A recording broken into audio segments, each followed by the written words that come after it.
So, that patient that I had a few days back, before I got my boys for the weekend, the one that had edema in their legs and it was weeping and just drenching the cloths, and they were having a hard time breathing. I found out that they had passed away less than 8 hours later. Later that morning. I remember not mentioning this, but I was thinking about this over the weekend as well. And I remember feeling happy for her. And I'm just like, if I know that they had suffered so much and that I'm feeling happy that they had passed and did not have to suffer anymore, how much better would it have been to make that go a little bit quicker? Why did we have to wait all the way until the body just can't function anymore? Because the body tries to keep going. That's the thing. It'll adapt, sometimes extremely painfully. And for this patient, it was painful. And it would have been nice if the night before we could have done something for her instead of letting her go the full night. And the problem that I had is that they were in a facility, and an assisted living facility. And the problem with this is that they died in the morning. And I don't know how often they were checked on. They probably weren't.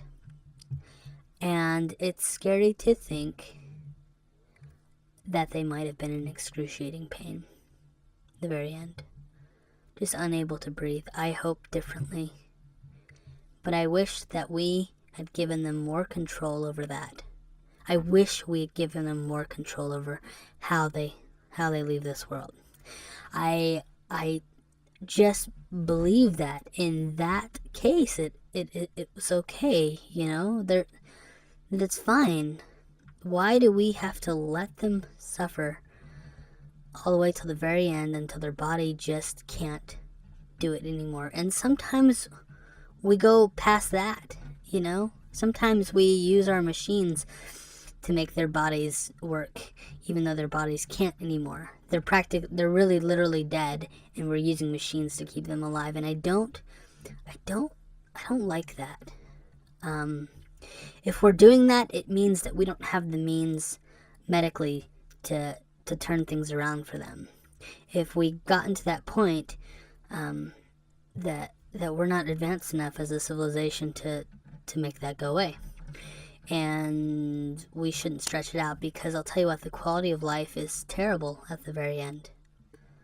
For me, all I think about is my claustrophobia, and I think about suffocating, and that's really what everybody does. You go through dying is always pretty much a hypoxic event, meaning you lose oxygen one way or another.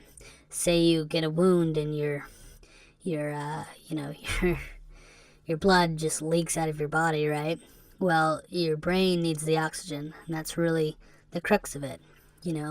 You pass out, yes, and it's not completely painless, I guess, or painful to pass out. It's your body's defense mechanism before it shuts down, but how much pain before then, right? So anytime you're dying, and especially of old age is just, you might choke on your saliva, and you don't get any air, and you die of no oxygen, or your oxygen levels tank, or basically in the end your body just loses the ability to produce oxygen and it dies. And that's why I got on my thing the other day about abortion, and the argument that we're not causing death. We are causing death, actually.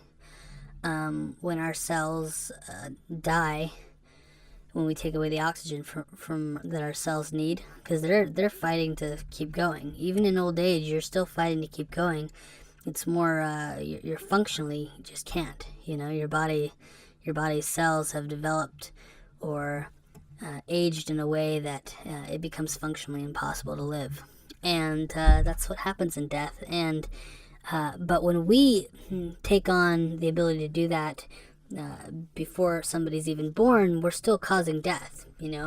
Those cells, the moment they combine, need that oxygen. They rely on oxygen to live, just like we all do. And so anytime we take that away from them, we're causing death. So the argument is that, yes, I don't support that. I don't support the idea of such late abortions too that we're doing these days. It's terrible. But and I hate that we give it another name, like abortion, to make it, no, we're killing whatever cells in the body that we are. That's just how it is. Anyway, it's dependent on oxygen. We're killing it, and it has the potential to be something with morality and decision making, and we're taking that away too. So that's kind of frustrating to me, as we're taking away decisions for people. The difference being, when you're older, like this patient was, when they actually have a decision, they have the ability to make a decision, and they can make a decision before.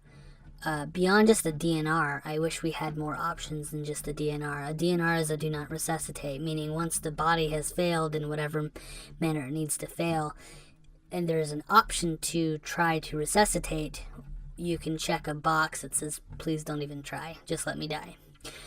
And I mean, that's good. I like that we have some choices. I wish we had more. I wish that if I'm, we do some choices like don't put me on machines to live, but I don't know. I think more choices should be available than that. I hate that there is a lot of suicide attempts in old age, and a lot of unsuccessful ones, because they have to resort to unnatural or just terrible means to do it, and I think that's wrong. I think that if they're at that state, I think instead of them trying to use really painful, possibly even more pain-inducing methods with unsuccessful attempts, that we should have just better options for people. I just think we're not doing enough for our elderly or our people that are in terminally ill and that are on their deathbeds, than just keeping them out of pain. We're still taking away their choices at that point. It's almost like it's funny. It's almost like we do kind of an abortion at the end. It is kind of like old elderly abortion, where we don't give them a choice. But instead of killing them, we keep them alive. No, we don't give them a choice. It's so weird. That is just so weird. Taking away our choices. I don't like that at all. I love that people have choices. I love that I have choices, even though when I'm depressed, I feel like I don't have any choice. I still have choices. Even if those choices cause me pain, I love the ability to make my own choices.